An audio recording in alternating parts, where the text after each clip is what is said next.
I am old school. There's no such thing as 50-50 split. I think the guy should pay for the meals. I think my stand when it comes to money is that, you know what, it's just money. Money. It's just money. The guy may be in debt today, and tomorrow that debt can be paid off. Yeah. Find out why they don't like her. And solve the problem. Do everything possible to bring that reconciliation. Yeah. But if they force you, they push you to choose the girl. I don't believe in prenups. No, I don't. I think it's a statement of lack of faith. And I think if Abraham did not sign a prenup with Sarah, I have no reason signing a prenup now. This is the Eddie and Bola Show. Marriage, ministry, business, parenting, love, they've done it all. Real talk, real life, real wisdom. This episode's packed with real relationship talk. Anxiety while dating, who should pay, past relationships, debt, family drama, age gaps, and more. Plus, Eddie and Bola go head-to-head in red flag or green flag. It's honest, unfiltered, and funny. Welcome to the Eddie and Bola Show. In the first series, we're going to actually be addressing singleness, which it seems to be getting more and more complicated as time goes on.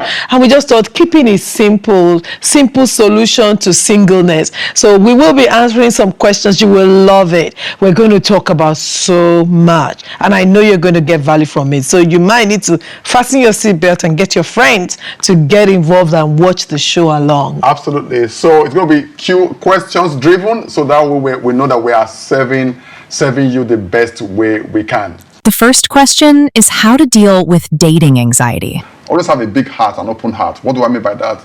Do not be quick to judge. Because sometimes, you have to know that sometimes the opposite person, the person opposite you can be nervous. So allow them. Does that make sense? So allow them. Don't be quick to judge. Listen more. Ask questions and sincerely show interest. Show interest in the person, because even if it doesn't work out, right, the worst that can happen is that you make a friend. You gain a friend. You gain a friend. You can get a friend and then marry their friend. But it's true, though. It's true. Yeah, I know it's happened. Just because it didn't work between you and Miss A doesn't mean that you can't marry Miss B. Miss B. Miss A's friend. It's true.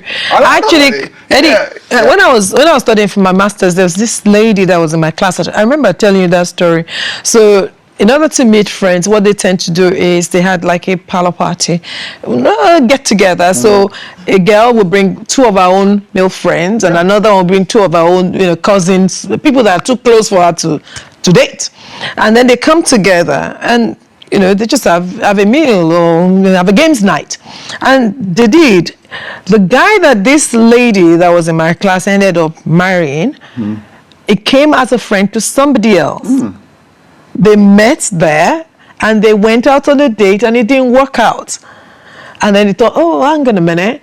So the person he went on a date with said, I think you will get along more with X, Y, Z. Exactly.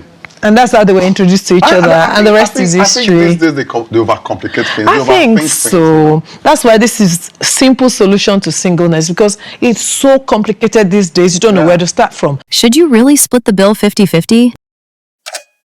I am old school. There's no such thing as 50-50 split. I think the guy should pay for the meals. I think I can never remember you sharing bills. Why would I need to? Why would you? I mean, why? I'm old school, man. I'm old school. It doesn't have to be expensive. However, I think with that question, should it always be 50-50? I'm sure that 50-50 is not just money. So it's what do people bring to the table? My take is this: always bring your 100% to anything you do in life. Yeah. Anything. But when it comes to bills, sharing. No, not bills. Not bills. Why not? Again, okay, but I'll tell you what happened to me once though. I was working and went out for a team meeting, and then a very good friend of mine, a female friend, my colleague at work, so we ordered drinks, and then I offered to pay for her drink. Serious trouble. I offered to pay for her drink. And then she turned and said, oh, Eddie, why did you pay for my drink? Do you think I'm not capable of paying for myself? And I'm thinking, look at I'm just treating you like a lady. It's great. I just paid for the least you can say is thank you, man. Take it. It was a big thing. You know, so maybe that's where it's coming from. This whole let's do 50-50 split for me to assert my femininity. You know, that I can contribute. That's not the point. No, that's not the point. No. You know, so at the end of the day, I think that it's about looking after someone. Yeah. I think the guy should look after his lady. Yeah. If you take a lady out, pay for their meals. Yeah. And then pay for a taxi home. Yeah. Yeah. And I think it's part of being a gentleman. I agree with you. And I also think that ladies should equally be reasonable, because say for instance, if I find myself in a line of work that I earn more than my spouse, and I'm expecting him to take me to the Ritz for lunch, it's so unfair because he doesn't earn that much. So why would I be expecting him to be able to pay so much? And then that's where the whole of this 50-50, or let me go to my level. Allow genuineness in your relationship by allowing the person to take you to where they can afford. If you're a Ritz girl and the guy can only afford the McDonald's, joyfully sit in McDonald's with them, because the time is going to come, you're going to get to Ritz again. Yeah. So but the truth is that if you really like somebody, that's the truth. If you really genuinely like somebody, all those things don't matter. Yeah. You and I know that. And if you really like somebody, it wouldn't matter who pays. No. Yeah. No. But if you are going to pay for it, pay for it. Yeah. But don't ask for 50-50. Yeah. So what I'm saying is that if the lady thinks, you know what, let me take I don't mind taking this. I don't mind saying, well, then pay for it. And if the guy feels I want to pick up the tab, pick it up. Yeah. But don't do 50-50. What is 50-50? Selfishness. I don't know, man. I just really don't understand. I don't understand. 50-50. No. I don't want to waste my money on you. No, I don't know. I don't understand 50-50. I don't understand the point of 50-50. Right? Somebody is going to pick up the tab. Right? Where it's one for all for one. You are either picking up the tab for both of us, or I pick up the tab for both of us. Which one is this going to be? And if you are so determined on picking up the tab, then pay for both of us. So what is the 50-50? And that's where division starts. Yeah. Right? That's where because the more you start splitting the bills, you will split the chores when you marry. you will split I said you are not doing your 50%. You will split the money. You will split the bedroom. Yes. You will everything will be and then halfway. You will split taking care of kids. You will split the cooking. That's not the relationship. Split means to divide. Yeah. Why are we dividing? Yeah. If you want to pay for it, one party should pay. We came together. Yeah. We are one. Yeah. And we are trying to be one. Yeah. So there's no reason why you should come to a restaurant and you want to pay for only yourself. That's selfishness, man. Again, that's a culture thing, because a lot of us, when we go out for a meal in a company, we have a team meal. We pay for everybody ourselves. pays for themselves. Yeah. So you take that out of that setting, bring that into the home. The relationship is totally different. We're not workmates. We're not colleagues at work. No. At work, you can 50-50 all your bill all day long. Yeah. Oh, I did it. We went for a meal the other day, and I said, "Oh, we're going to split it." And then someone said, "No, I didn't drink, so remove this." I'm thinking, what is this? If you can't afford to bring people out, don't bring people out. But it's a culture thing. Yeah. But not in your relationship. Yeah. I also want to advise Christians to remove from the very onset in your relationship, remove division. Yeah, don't even introduce it. Yeah. And division starts from bill splitting. I agree with you. Yeah. So don't even bring it in, right? Go somewhere both of you can afford. Absolutely. And if she wants to pick up the tab, she'll pick up the tab for both of you. It's and if you want to pick up the tab for both of you. But whatever you do not split the bill. Should your partner's past even matter? No. The past number of relationship should not matter. When you are seeing someone or dating someone or being exclusive with someone, it reset. Yeah. It's reset. And your past relationship should never even come into your present relationship. Except if you dragged it in. Yeah. And you have to be very careful. That's extra luggage. Yeah. Not required. Yeah. Unless now, should you disclose people you have dated in the past?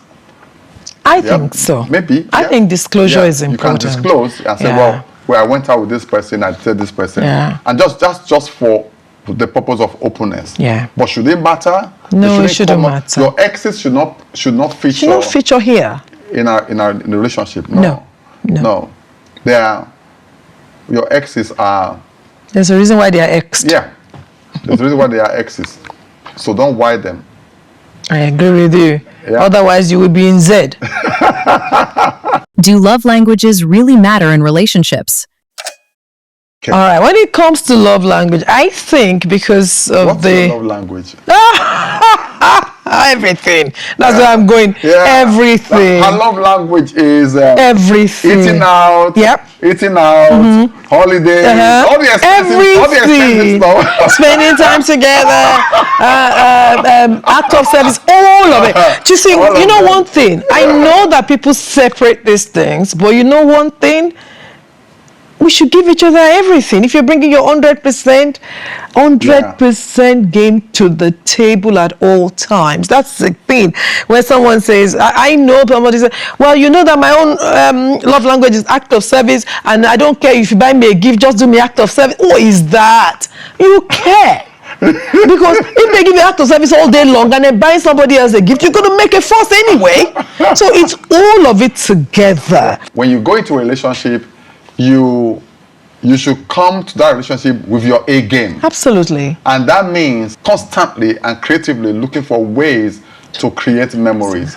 And so you've got to be able to read the phase, read the season, read the mood, and bring your best foot forward. And that's what I believe. Love language can be dining out today, right now, but you may hit a season in your life where both of you are broke. We've been there, done that, got the t-shirt. And then all of a sudden, what do? Do you say, oh, well... I don't have any money right now, so I can't love you, language you? No. So what you do is, I think you should serve your partner with everything you've got. That's my mindset. Yeah, me too. I should serve my partner with everything I've got. Yeah. And so I need to study her, read her, find ways and creative ways to surprise her and make sure that she's constantly happy.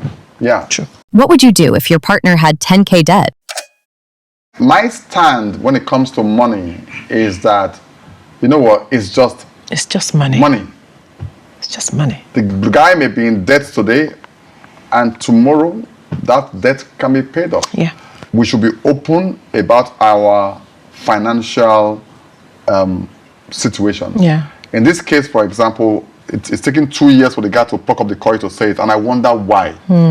So that puts a huge question mark. Why has it taken you 2 years to open up to your partner that you have a debt of £10,000? Maybe they think you can't take that amount of detail from them yet. Okay. Maybe the relationship is not at that point yet. Okay.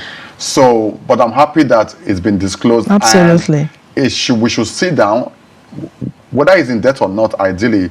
Financial planning is very, very important in a relationship. Yeah. So both of them should sit down and discuss how do we pay off what we owe. Yeah. And what do we own and what do we owe. Yeah. That is one conversation that must be had in a relationship. Yeah. What do we own and what do we owe? And then we can find out creative ways, because marriage is about joining forces together. Yeah. So we want to find out what our total exposure is going to be after marriage. Yeah. So, there's a scripture that says Adam and Eve were naked, one with the other, and they were not ashamed. So if a relationship has got to the point of commitment, so I'm not just talking about dating everybody and commitment. You're committed to each other, committed to moving forward. Even if one party has got a debt and they expose it to the other party, you should join heads together. How do we solve this problem? It's the same. Money problem is as much the same as job problem, as any other problem. Yep. It's just money. Yeah. And I think it depends on how you see things. So some people, it's a big deal because it's money. The real question is, how did they get into debt? Was it a mistake, a genuine mistake? Are they happy to come out of it and not go back in? Or are they the kind of people that they'll come out of debt now and go into further debt later, which will be problems for you? So it's to find out the why behind where we are at now. So the problem is not where we are at. Where we are at, we can solve our way out of it. But why did we get where we are at? And is there a way out in future? So that's my thought. Now, what I will assess in a lady, for example, as a gentleman, is the person's relationship with money. Yeah. Very important. I wouldn't date any lady who has a bad attitude towards money. Yeah. because you're going to run. They will wreck the family. Wreck the family. They will wreck the family. Yeah. So that for me, dating, although we're students there, so we were both broke. So yeah, but we had good attitude towards money. Yeah. But we had good attitude towards money, even though we were broke. Because there was none, isn't it? Right. There was nothing to test our attitude. I guess so. There was nothing to test our attitude towards money. We were both broke. That's the beauty about marrying our students, isn't it? We have to build everything from the scratch ourselves, isn't it? But if you're meeting someone, your attitude towards money is very important. Are you the kind of person who flirts with debt? Because some people just have a nasty habit when it comes to money. Some people love owing. Yeah, they just enjoy it. Debtors, they just love debt. They enjoy it. They really enjoy it. Borrowing. Yeah. There's good debt and bad debt. If you say, well, I'm in debt, what kind of debt is it? What did you spend it on? How did you get here? I spent my student loan. Yeah, well, that's I borrowed money to buy a house, or you know what? I thought this idea was a good idea. Yeah, to invest business idea. Yeah. And so I had to borrow from my friends and family, and I put the money towards the business, and the business it didn't work out. That's okay. But so it's not about the debt. It's about the reason for the debt. Yeah. If I now find out that you borrowed to go on holidays, you borrowed to buy a car, buy a shoe. You borrowed, car. That's depending on how much it's bringing for you with time. Well, so I can still excuse a car, that's a car loan, But if it's just we borrowed to spend, we borrowed to go on holidays, we borrowed to all those kind of things, man. It's they're very careless. Yeah, store cards, When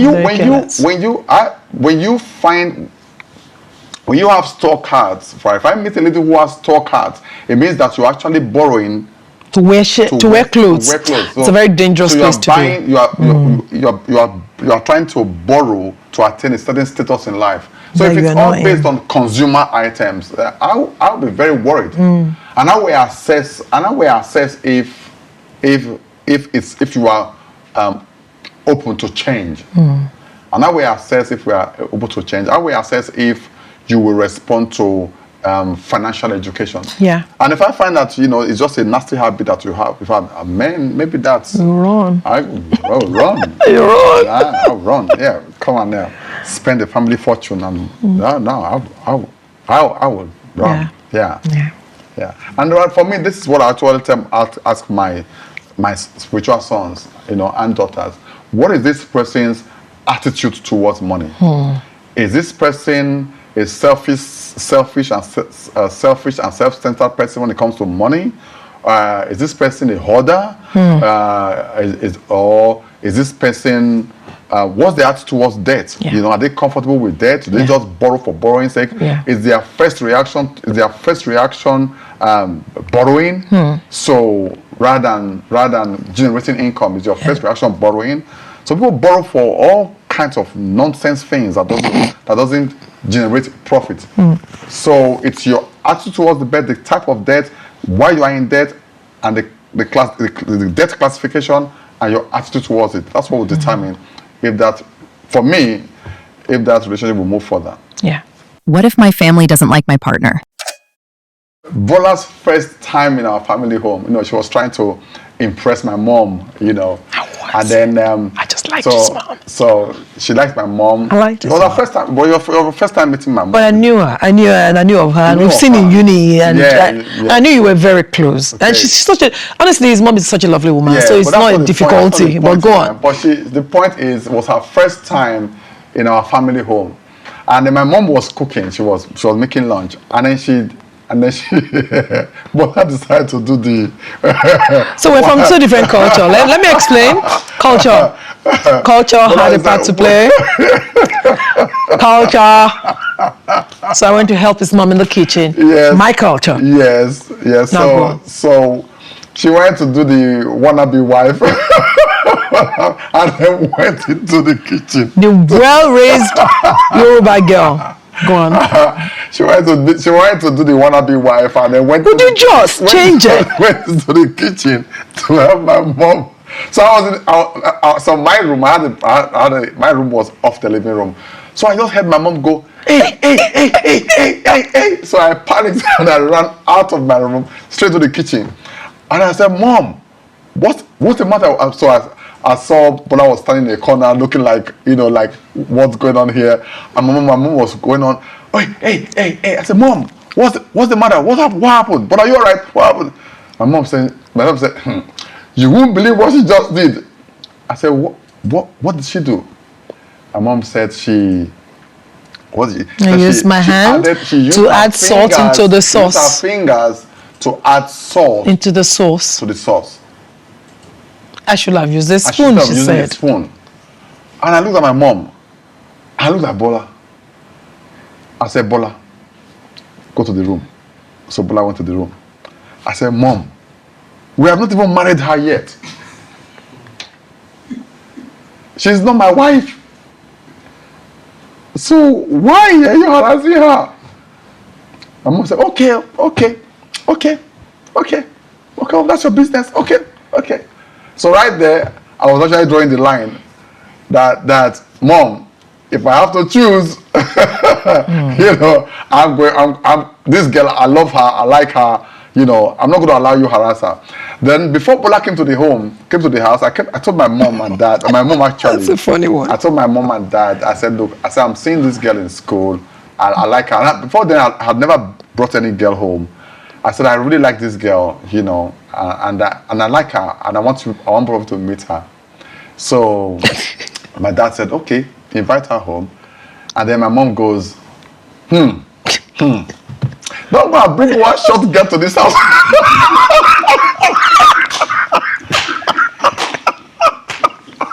Don't go and bring one short girl to this house. Now I'm 5'11", and I'm the shortest, and I'm the smallest in my family. So we're all tall. And then she said that. And I'm sure you remember. I didn't even think twice. I said, Mom, if I marry her, she's gonna be my wife, not your wife.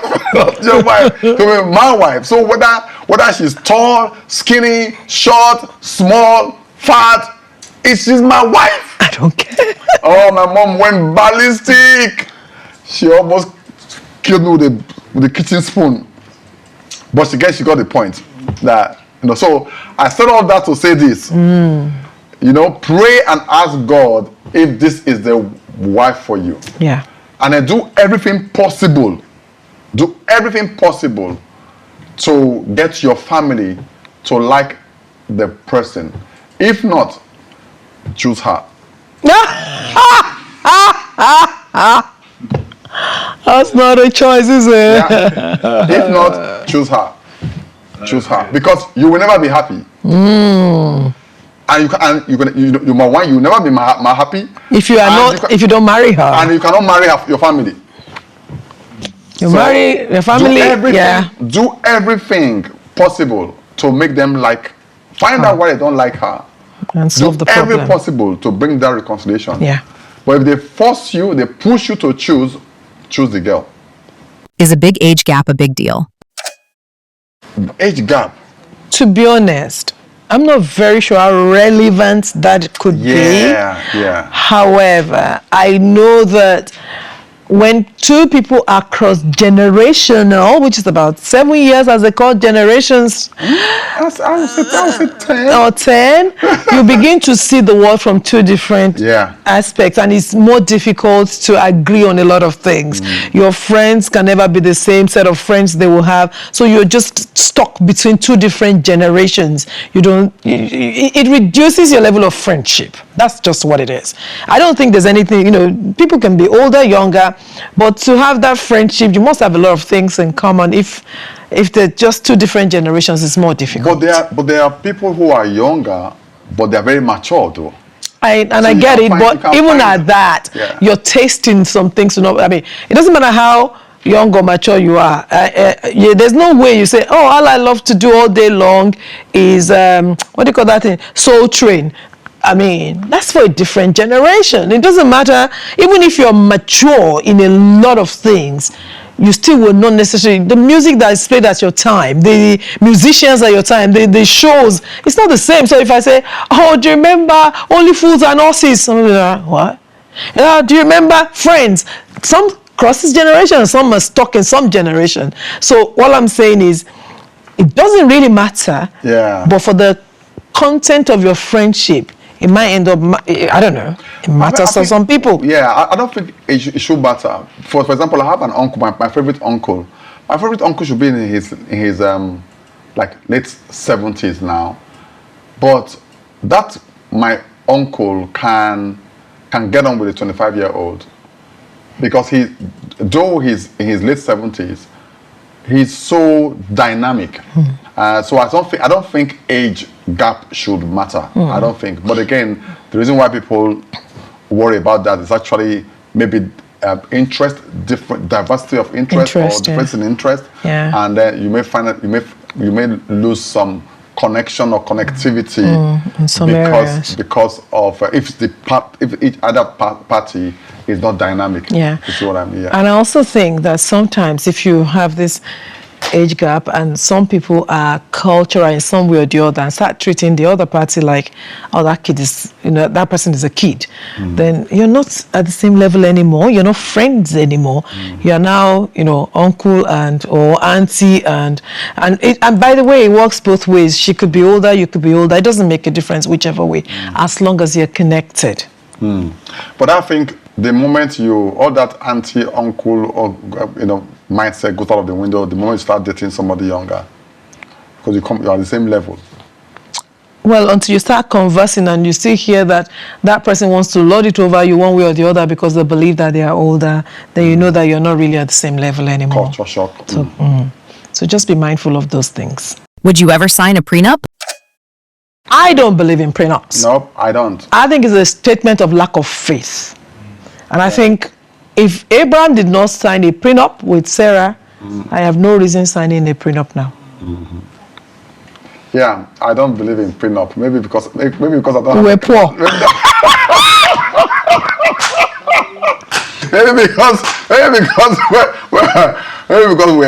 we're broke when we met. We're students. True, very true. But because sometimes sometimes there have been instances where a lady can be taken advantage of. Yeah, that's another thing. So if you're a lady and you are at the top of your game and you are earning so much and you are marrying someone outside your tax bracket, you know what?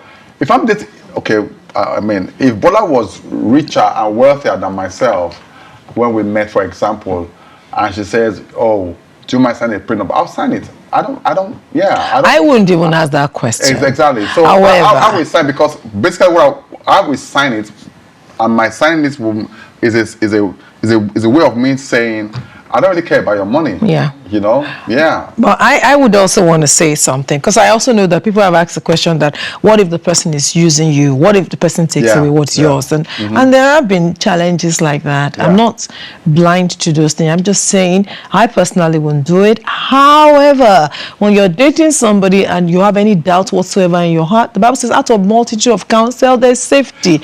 Bring them to the counseling table and let's ask the question. Let's be open. Having said that, if that's what it would take to move the relationship forward, then we sign it. Yeah, we sign it because it just simply means that what that party is saying is that it shouldn't be an object of the relationship, but if that would make either party comfortable, then sign it. But it means that you are not after their money. It also means you don't trust them. Well, it's not trust. It's not about trust. It is. It's because for someone to request for prenup, it just simply means that, again, they have some kind of concern. So, which is lack of trust. Well, if you have some kind of concern, and I would say the other party should sign the prenup to prove that, you know what, you have nothing to worry about. It's time to play Red Flag, Green Flag. We'll read out a bunch of relationship scenarios, and Eddie and Bola will tell us if it's a red flag or a green one, and why. First question. I don't believe in labels, but I still want exclusivity. Red flag or green flag? Red. Red flag. Red. That's red flag. Code red. They take hours or days to reply to messages. Red flag or green flag? Amber. Yeah, I was going to say amber, but there's no amber. There's no amber. Hours of days. Red. Red. They're talking to 10 people at the same time, or they're disorganized? And it's red to me because I like emotional connection. Cannot be bothered to respond to a text or a message.